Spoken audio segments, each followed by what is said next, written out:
Hey there YouTube, I'm Yukitsu, this is Yukitsu Times, welcome to my channel, welcome to Total War Warhammer. So I wanted to do sort of like a state of the game kind of assessment like I did previously, but this patch was so big that I kind of actually want to do this a little bit differently. What we're going to do instead is a much more in-depth analysis sort of gameplay that I'm going to play of each faction and sort of see how things go and talk a lot about the game and maybe about the balance of it in general. So we're going to go ahead and start. We're going to do the gameplay, and then we're going to go look at the autosave of the replay as well and sort of analyze it and see how things are going.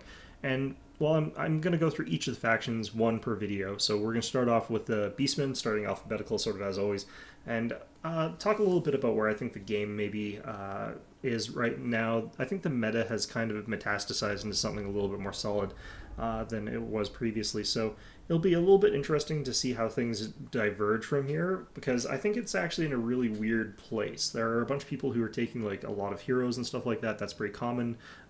There's a lot of really bullshit magic cheese that you can do with the Empire in particular. That's kind of interesting, but also not too interesting, if you know what I mean. We're going to go ahead and be the Beastmen here. We're even going to play mirror matches if we have to be. Looks like we're up against the Empire. The Empire I still actually think is a really, really strong faction. Still probably one of the strongest in my opinion. I think actually I do want to take like Mantle of Gorok here, just for the hell of it. I think that it's sort of also kind of got changed up a bit, so it's a little bit more powerful than it used to be. Devolve apparently got nerfed. Don't necessarily think I need to take, so we'll take these two spells. We'll just be using Mantle of Gorok as our so actually that's an 81-second cooldown. Holy shit. All right, so we'll throw in Vile Tide just as a throwaway spell, and then we'll take that as well. These abilities are all fine, so there's no reason to toss them. I do like the Gorbles. We are going to go ahead and take, I think we're actually just going to take two Gorbles, and we're going to get rid of these abilities because I'm not going to remember to use them. We're not going to get potions because I don't actually, well actually how much do they cost? 69 and 70. Yeah, we're going to skip those because I think that we can like win a fight before that actually comes into play. This is Caracas Gaul. This is a pretty flat map with some bumps in the middle, so we're going to go ahead and take like 5 of these guys. We're going to take a backline of Ungor Spearmen, just regular ones. We don't need the shield since they'll be our backline. We could pile them in later if necessary, but for now that's going to be okay. Minotaurs with shields. Actually, you know what? I feel like the Gorbel doesn't necessarily match up with the Minotaur, but we'll see how things go. And then we got enough for a Minotaur with a great weapon. Okay, so that's pretty good. So these guys hopefully will be able to take out a unit of Demigryph Knights with halberds if they're being supported by the Ungor Spearmen, but we'll see if we're not against that sort of thing. They're going to be a lot worse than the Minotaurs with shields, but that should be okay. All right, I'm liking this. So let's go ahead. So yeah, Malagor is going to be completely weak here, but it's made up for the fact that I've got the two Gorbals who sort of make up for him. Like the alternative is you could take like a melee general. You could take Kazarak One-Eye, who's really quite good in melee combat, but nothing too special. But then you can back him up with like 2 Bray Shamans or something like that, or just 1 Bray Shaman and a Gorbal. Whichever you sort of prioritize. Depends on if you want to like spam Cygors or if you want to spam the Manticores. You could take like 4 Manticores if you really wanted to, but I think if you're going that route, then you might as well play the Empire, which does it, I think, a little bit better. Because they could also take like a whole bunch of like Hippogriffs or Griffins or whatever it is they get when they summon for their Amber Wizards, and then they could take Lonely Core in the air, whereas you're stuck on the ground with the Bray Shamans and with Malagor, so not quite as strong for them. Alright, so we're up against the Empire. The Empire I still think is probably like the strongest faction in the game. Just because they've got such good answers. Like, I never know what an Empire player is going to take, and there's no particular way they have to play anything. Their weakness is that they're not amazing at anything, if that makes sense. Like, their Quarreler is not as good, or sorry, the Crossbowman isn't as good as the Quarreler in terms of dueling efficiency, and it's not as good as the Bretonnian Peasant at just flat-out damage.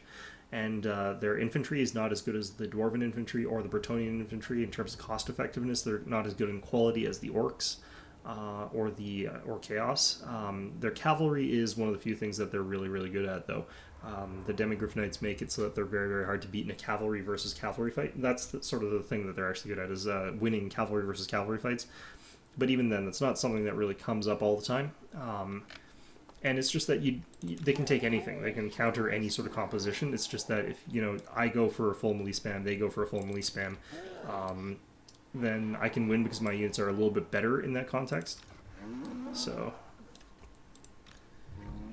alright, so let's see how things go here. I'm going to go and just keep these guys back and center because I want to have them as reserve in case I need to do something with them early on. It's looking like we're not going to be able to cast diddly squat for like a long time here, but I don't really want to sit back and wait in case my opponent... Like, I could start way in the back line, but my opponent could be starting off with a whole bunch of casters, in which case I need to rush him, or a bunch of artillery even, in which case I need to rush him. The Gore Herds are pretty effective at melee combat, but they're not super cost effective. Like, the nice thing about them is they will punch through a line just fine. It's just that they're not going to do it necessarily like super cost effectively. Alright, so yeah, my opponent's got a bunch of great cannons here. He's got a front line here that's pretty scary actually, but he doesn't have... Oh no, those are Demigryph Knights with halberds. Okay, so I'm going to have to deal with Demigryph Knights with halberds. It's going to be a million years before I can use Arcane Conduit. So let's just start running in here. He's got a lot of great swords, and the great swords are actually going to be hard for me to deal with.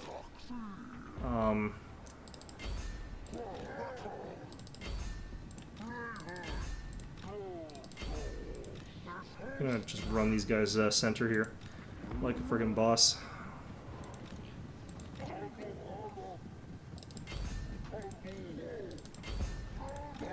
Alright, so we can get the Cygor now. Don't necessarily know if I want it to be somewhere where the cannons can easily fire at it, but that's what we're doing.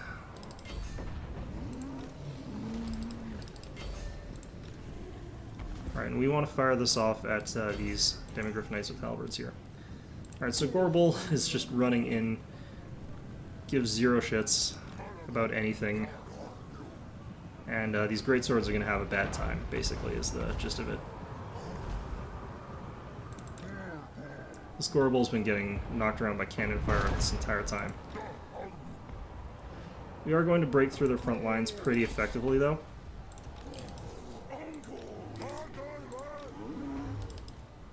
I need to get these guys away from those cannon shots if possible.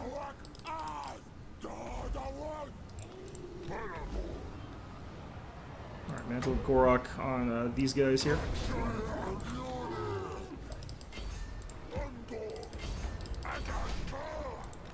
Alright, so Demigryph Knights with halberds versus my guys. He's got the charge advantage, but you can see that we're causing some pretty okay damage now. Alright, so there's a big knot of troops over here, so we're going to cast this down here.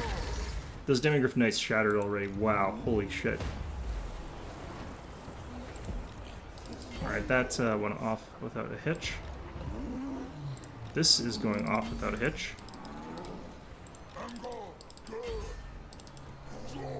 Our center is the only where that's really problematic for us.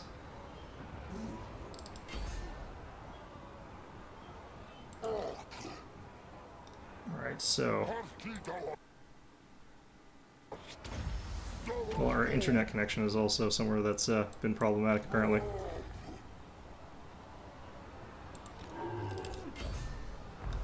Alright, so... we want to get these Ungors into these cannons as fast as we can here.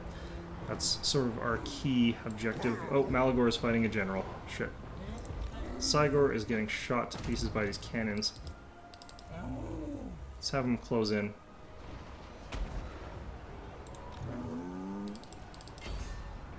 Alright.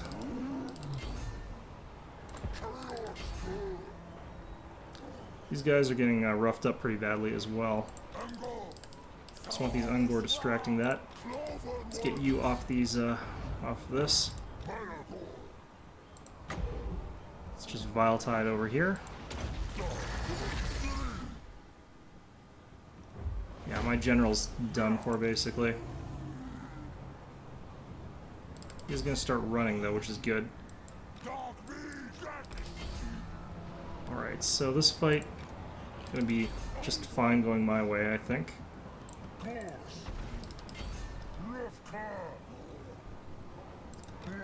Gorbel, I think I want to start fighting that General of the Empire. These guys, let's get them over here. Start chasing down that guy. We can get him.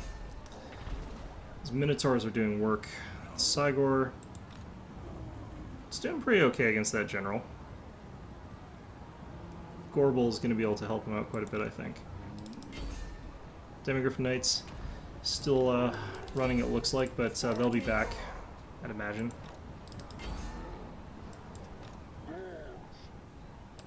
Victory is in our grasp. Usually that means we've basically already technically won.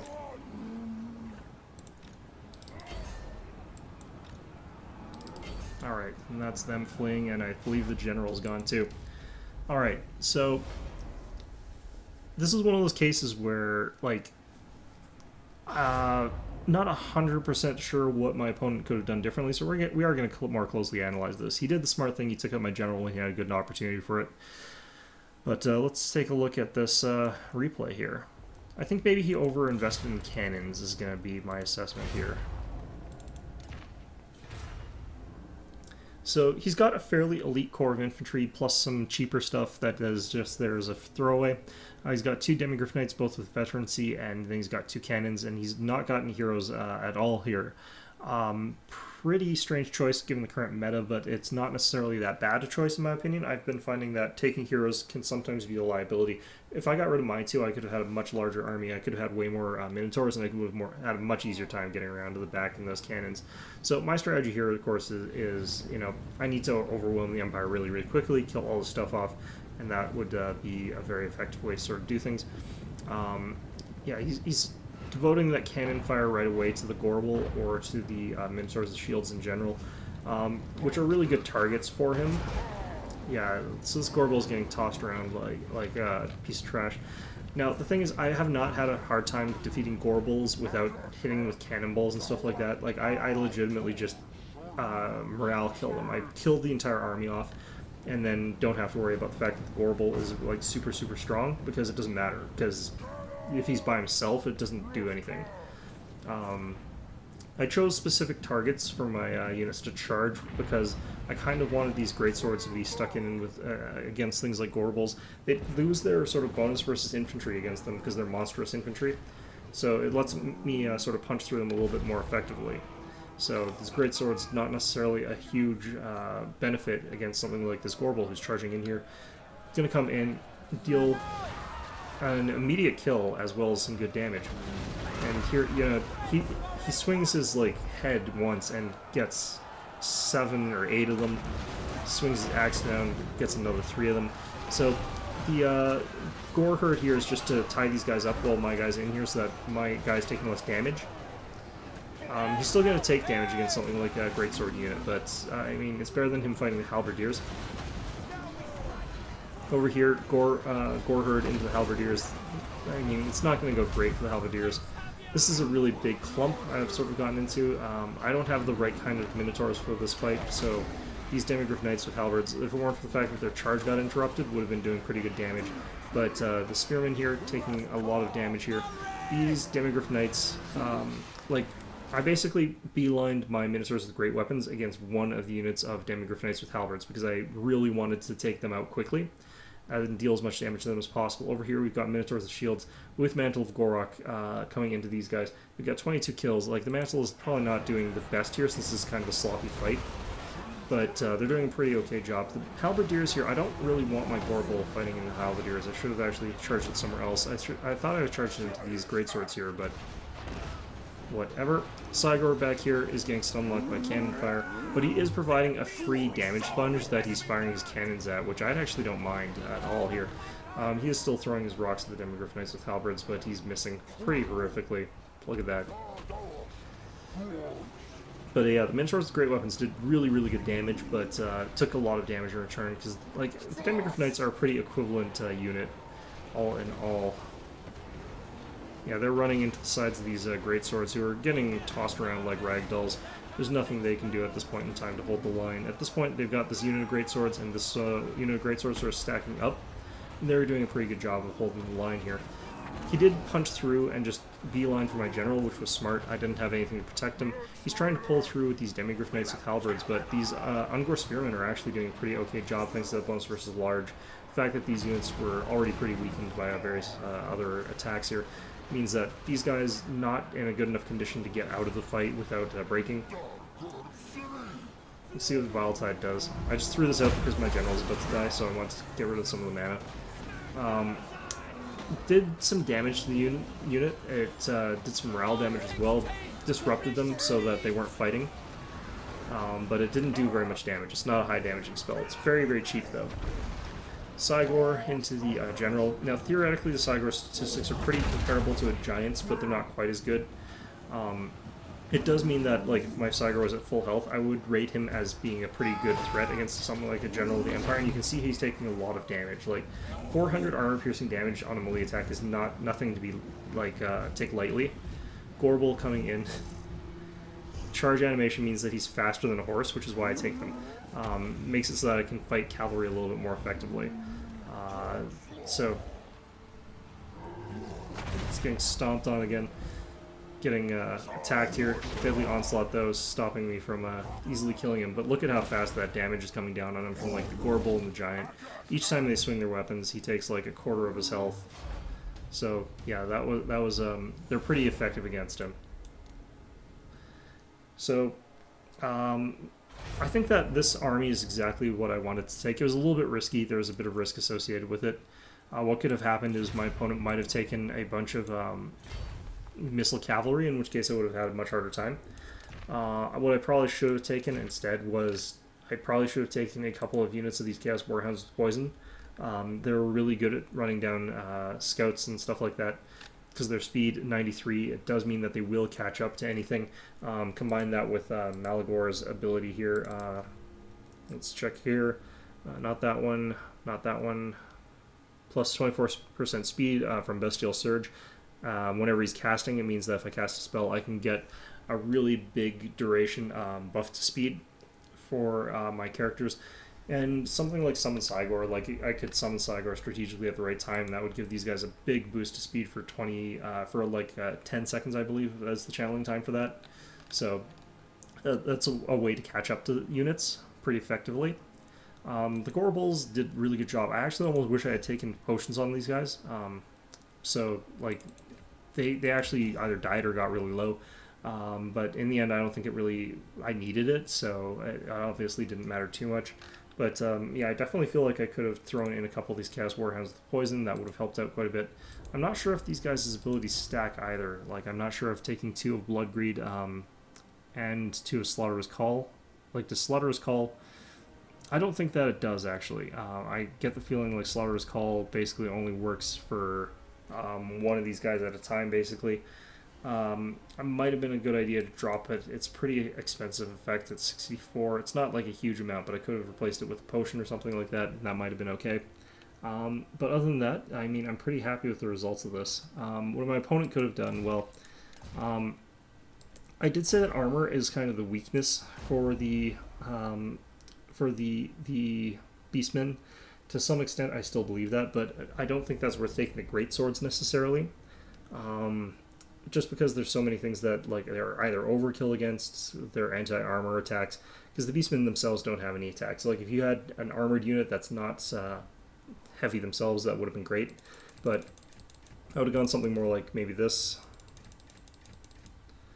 Like that, maybe. I would have actually taken 2 of these guys, and I would have dropped off Slippery. The reason is that Accusation is really, really effective against these monstrous type creatures and monstrous type, like the Gorbels, for example. I think that Accusation mixed with their strong attack would have been really, really potent there. I might have just taken 1, actually, and then maybe taken, say, a Light Wizard. I think is quite good. Drop out that. Net of Amatok is quite good right now. It was good before, but it's got buffed. Like, I don't know why they buffed it, because it was already really, really strong. So you could take something like this, take Shem's Burning Gaze, and take a Net of Amatok. That would be pretty good. And then you could take, like, Karl Franz for your general or something like that. If you're going to put him on foot, I think Karl Franz is a big upgrade over the general of the Empire.